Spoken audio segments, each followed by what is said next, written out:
Salut, moi c'est Hugo. Ça fait maintenant 3 ans que j'ai décidé de voyager à travers le monde. Aussi loin que je me rappelle, j'ai toujours été fasciné par les films d'aventure. Déjà tout petit, j'admirais les héros de mes films et bouquins préférés, sillonnant notre planète à la quête de découverte. Seulement, j'avais beau en rêver, quelque chose manquait. J'avais envie de passer de l'autre côté et d'aller voir tout ça de mes propres yeux. C'est pour ça que j'ai décidé de vous emmener avec moi.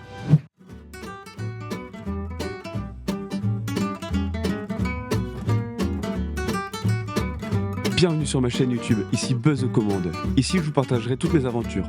Mais alors, comment je me suis retrouvé de ça à ça, ou encore ça, ou ça, ou même encore ça.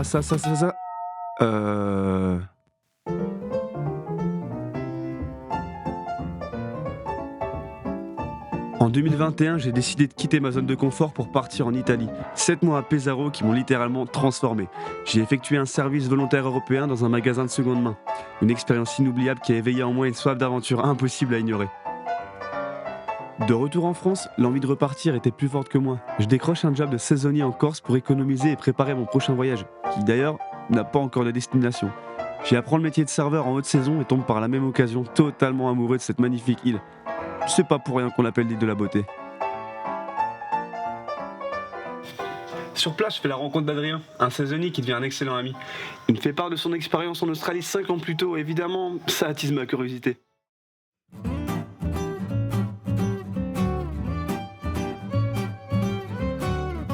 Ça y est, j'y suis. Le plus gros voyage de toute ma vie va enfin débuter. Je m'occupe d'obtenir mon visa australien, mon billet d'avion, mon assurance, et ça y est, on peut y aller. Bien arrivé à Melbourne. Au début, j'ai l'impression d'avoir sauté d'un immeuble de 15 étages sans parachute. Mais malgré l'accent australien qui me met des claques, pas le choix, il me faut du boulot. Je trouve un petit truc en tant que serveur dans un resto asiatique en plein centre-ville, et très vite, je cherche pour faire des fermes.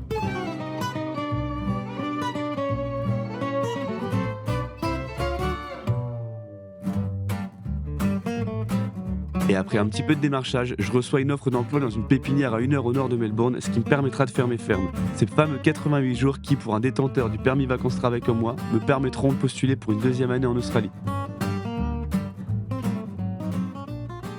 Ouais, mon dos s'en souvient encore. 3 mois sont écoulés quand je reçois un coup de bigot de mon poteau Adrien qui me dit qu'il arrive bientôt sur Perth. Pour vous donner un ordre d'idée, c'est l'équivalent d'un Paris-Moscou. Ouais, rien que ça.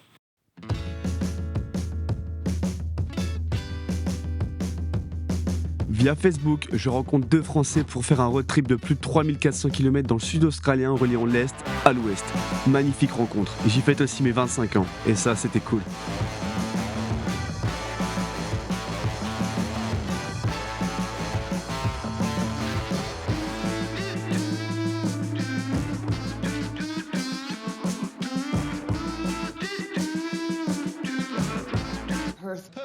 To Perth, so easy. Perth. Perth, as in Australia? 9 jours plus tard, on arrive enfin à Perth, capitale de l'Australie occidentale au nom imprononçable. J'ai retrouvé des amis, marquant le début d'un nouveau chapitre. À peine arrivé, il n'y a pas de temps à perdre. Maintenant que je sais comment ça marche, je fais tout pour dégoter un job. En attendant, il est hors de question de rester les bras croisés. Très vite, je trouve un boulot dans l'événementiel. Je m'occupe de montage, démontage de festivals et événements culturels. On fait tout ce qui est système son, lumière, câblage, enfin bref, tout. En parallèle de ce boulot, je suis serveur dans un restaurant italien tenu par des Indiens. Ça, c'était drôle. Mais après des mois de galère et d'attente, ça y est, mon téléphone sonne.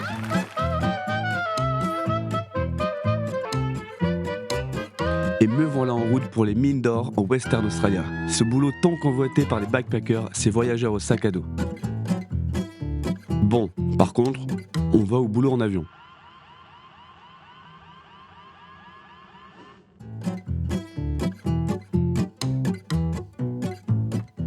Travaillant en boîte d'intérim, on m'envoie à plusieurs endroits au plein milieu du désert australien à chaque fois. Mais la plupart du temps, j'ai travaillé à Q. Mon rythme était de 2 semaines travaillées pour 1 semaine de repos, à raison de 11 heures par jour, soit des semaines de 77 heures. C'était certes un rythme assez intimidant et très fatigant, mais qui offre des avantages non négligeables. Tout est pris en charge, vol, nourriture, logement, le calcul était vite fait. Là-bas, j'étais l'homme à tout faire, en passant par le jardinage, gérer les stocks avec le chariot élévateur, de la plonge en cuisine, réparer les toilettes cassées, enfin, un peu de tout quoi. Et ça, c'était l'état de nos douches, ouais. Et on va pas se le cacher, le salaire a été une belle motivation. Si jamais vous voulez une vidéo à ce sujet, je me ferai un plaisir de vous concocter ça.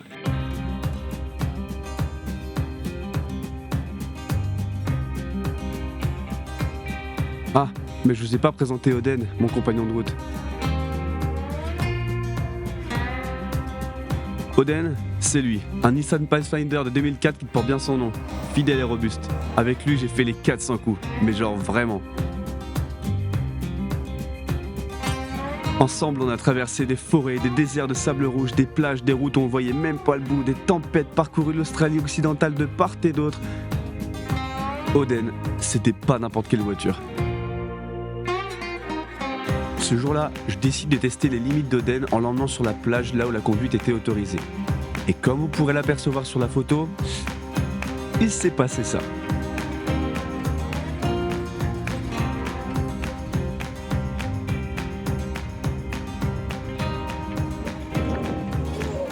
Je vous jure, on se rend pas compte sur la vidéo, mais juste ici, un mur.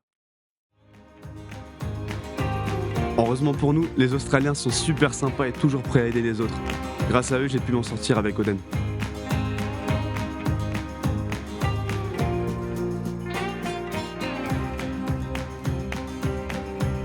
Ah ouais, je vous ai pas dit, on a aussi dormi dehors avec Oden.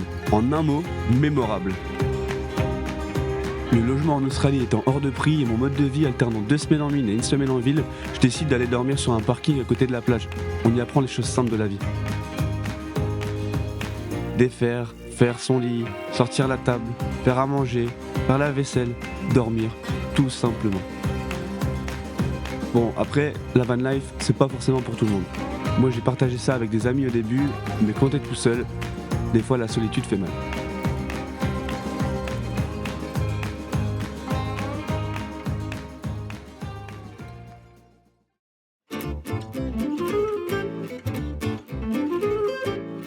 Et voilà, première année de PVT déjà terminée, c'est allé super vite. Et quoi de mieux avant de rentrer pour les fêtes en famille que de passer par la Thaïlande et Singapour. Si vous passez par la Malaisie, je ne peux que vous recommander Singapour, la cité-État. Du quartier musulman avec toutes ses couleurs, les marchés, la prière de la mosquée le soir, le jardin botanique, les incontournables arbres de Garden by the Bay, la vue imprenable de Marina Bay Sands. Ouais, Singapour c'est vraiment sympa.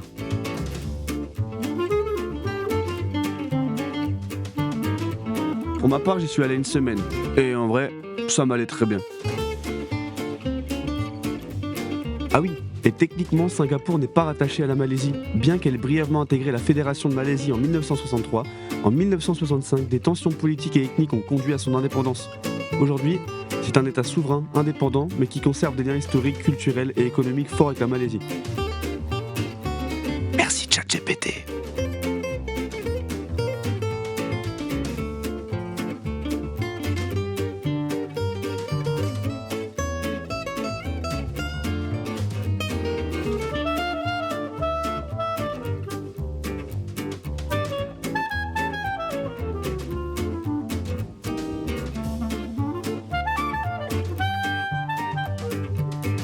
Juste après ma petite semaine à Singapour, je décide d'aller en Thaïlande, plus précisément à Bangkok, là où je vais rester 2 semaines.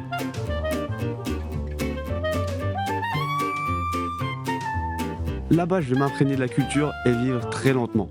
Je me réveille, je mange, je me balade, je mange, je rentre, je mange et je dors. Et j'essaye un tuk-tuk, évidemment.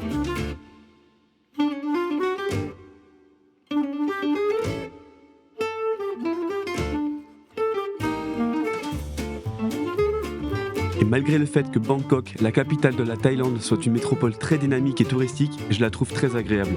Les Thaïs sont pour beaucoup.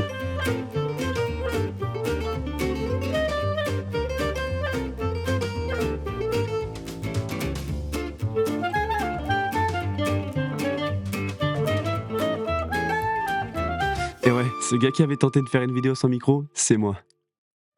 Mes 2 semaines à Bangkok sont terminées et je me retrouve à Pai. Ville au nord de la Thaïlande réputée pour son côté spirituel et très chill. Après plus de 15 heures de bus, j'arrive enfin dans cette ville qui, je ne le savais pas encore, allait devenir ma maison pour le prochain mois.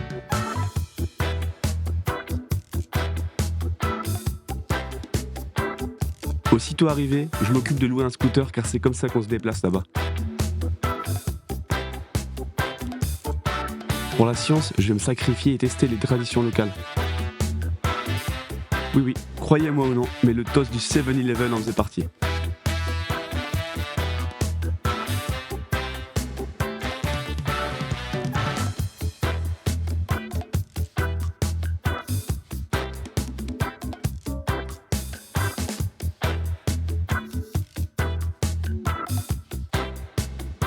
Dans cet environnement très apaisant, je prends goût à un rythme de vie tout simple. Je découvre les alentours, rencontre du monde super intéressant et même m'imprègne de ces paysages à couper le souffle. Quel bonheur quand le seul souci de ta journée, c'est de te demander si ce soir tu mangeras pad thaï ou kassoy.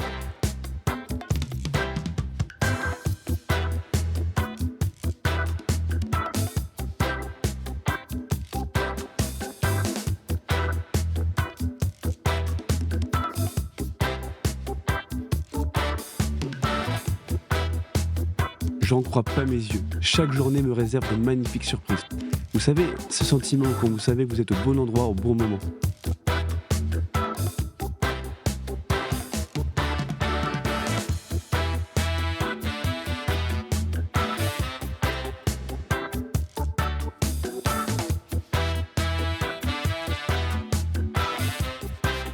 Obligé de passer par la street food thaïlandaise à ne pas manquer. Le coût de vie étant beaucoup moins élevé qu'en France, je me suis fait plaisir niveau bouffe.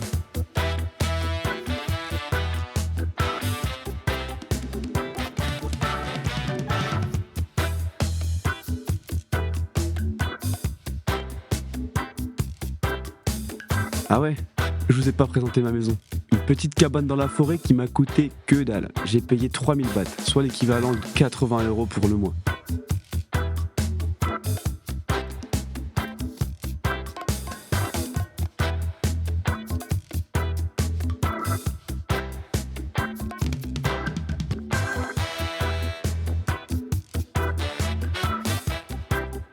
J'ai vécu là-bas avec le strict minimum, mais ça m'allait très bien.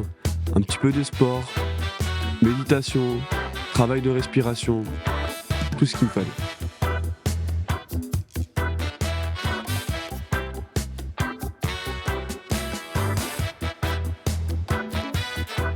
C'était Buzz Commande vers l'infini, l'au-delà. Ciao.